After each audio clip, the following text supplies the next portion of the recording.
Ashama akkam jirtu dastooniif ka'intan himmaatuwwan chaanalii qophaa kana gandeettaniif tan isin jedha. Kun guyyaara kanas waan baay'ee tokko isin fayyadamu isinitti agarsiisa. Haraan kana immoo kan isiniif qo'adee turfe siistamoota ajaa'ibaa sadiif qophaa isaa kan isin fayyaduu danda'u aappii baay'ee barbaachisaa ta'e bilbila keessan irratti buufattanii kan fayyadamuutti qabdan isinitti agarsiisa jechuudha. Aappii ani isiniif qo'adee dhufe kunis egaa wantoota sadiif isin gargaara. Inni jalqabaan meeseejiin karaa sooshaal miidiyaalee kamiyyuu isiniif ergamu gonkumaa akka inni isin jalaatiin banne kan taasisuuti danda'udha. Lammata irratti immoo yeroo tokko namni meeseejii nuuf ergee kee deebi'ee meeseejii sana bukkeedhaan balleessee jechuudha.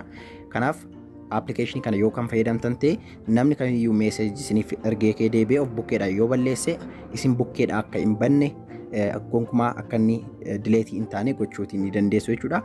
Dabalatas immoo jechuudha fakkeenyaaf hojii wayii bilbila keessan irraa hojjetaa jirtu yoo ta'e fakkeenyaaf viidiyoo ilaalaa jirtu jennu waan kamiyyuu bilbila keessan irratti yeroo hojjettanii meeseejii karaa kamiyyuu jechuudha fakkeenyaaf meesenjeriidhaan, iimoodhaan, waatsaappiidhaan, telegiraamiidhaan ta'uu danda'a. Karaa kamiyyuu yeroo meeseejii namni isiniif ergu bakka jirtan sana keessaa osoo hin bahin salphaamatti achuma irra teessanii hojii keessan bilbila keessan irraa hojjechaa meeseejii barbaadan akka fedha keessanitti namaaf deebisuu ni dandeessu jechuudha. Kanaaf baay'ee tokko isin gargaara.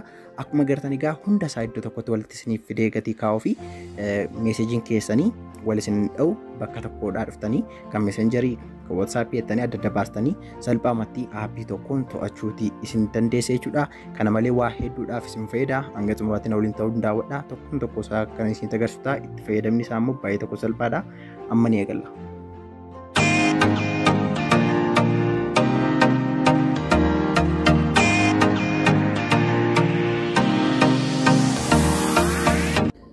Egaan hordoftoota jalqaba irratti duraan dursitanii appilikeeshinii kana buufachuuti qabdu. Aappiin kun baay'ee tokko xiqqoodha. Linkii isaa description box jala isiniif kaa'eeti jira.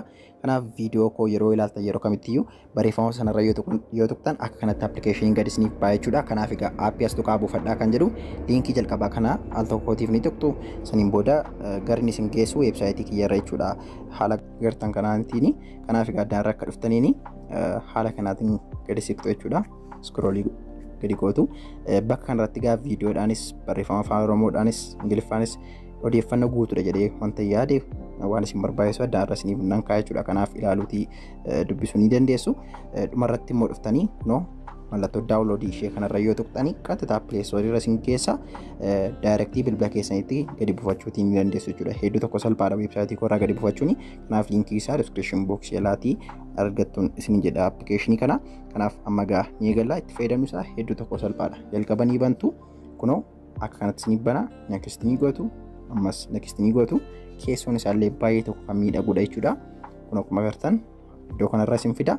Bakka kanarratti immoo wantoota barbaadan fakkeenyaa fi meesenjeriin fayyadamtu yoo ta'e waatsaappii, telegiraamii waanuma bilbila keessan irraatti yeroo baay'ee fayyadamtanii daaraa raayitiitti godhachuudhaan next ni gootu jechuudha. Asii booda iddoo kanarratti give authorization kan jettu ishee kanarra ni tuqxu.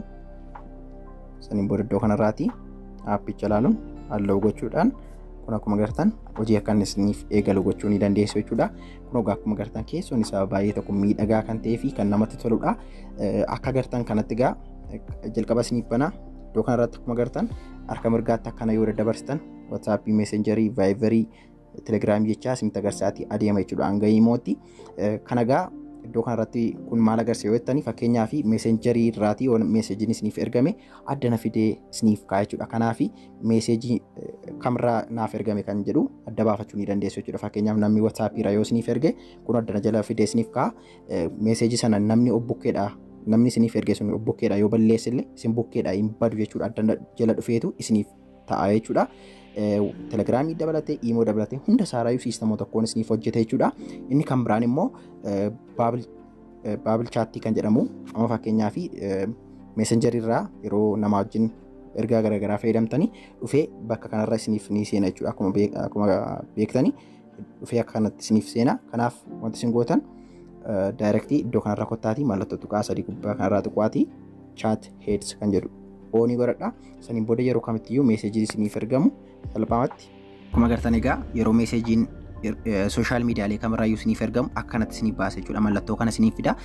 Bakka barbaadan kamiyyuu teessanii meesejii sana deebisuu fi ni dandeessu. Amma fakkeenyaaf eenyu kana bilbila yookiin immoo meesejii naaf erga ilaaluuf kun akkuma agartanii yeroon isa tuqu qaxxitaa messengerii irra na fide jechuudha. Sababni isaa messengerii irraatii barsiisaa miskoolinetti godhee ture waan ta'eef.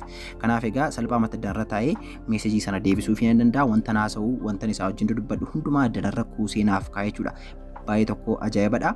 Egaan yeroo keessan illee isiniif qusataa hojii gara fakkeenyaaf hojii barbaadan bilbila keessan irraati hojjechaa salphaamatti social media le hundumaarraa meesejii isiniif dhufu iddoo tokkotti isiniif kuuseetii kaa'e jechuudha. Akkuma agartanii WhatsApp irraa, Imo irraa, Telegram irraa, Facebook irraa jedhee akka kanatti adda adda baasee isiniif kaa'a.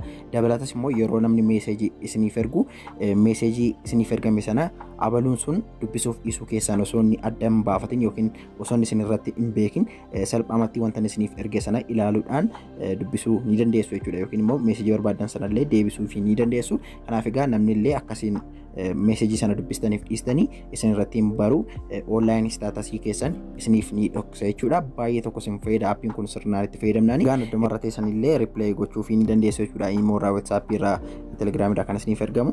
Kanaaf baay'ee tokko isin gargaara jedheen isiniif qabadheetiif jechuudha. Appilikeeshinii kana kan isin tolee abdii guddaan qaba. Aappii kana isa sirrii isaa oriijinaalaa liinkii isaa description box jalaan isiniif kaa'eeti jira. Kanaaf achiin seenaatii daawunloodii godhadhaan isiniin jedha. Yeroo ta'u deemnee galagartu gaan naaf turaa isinan jaalladhaa isinan kabajaa.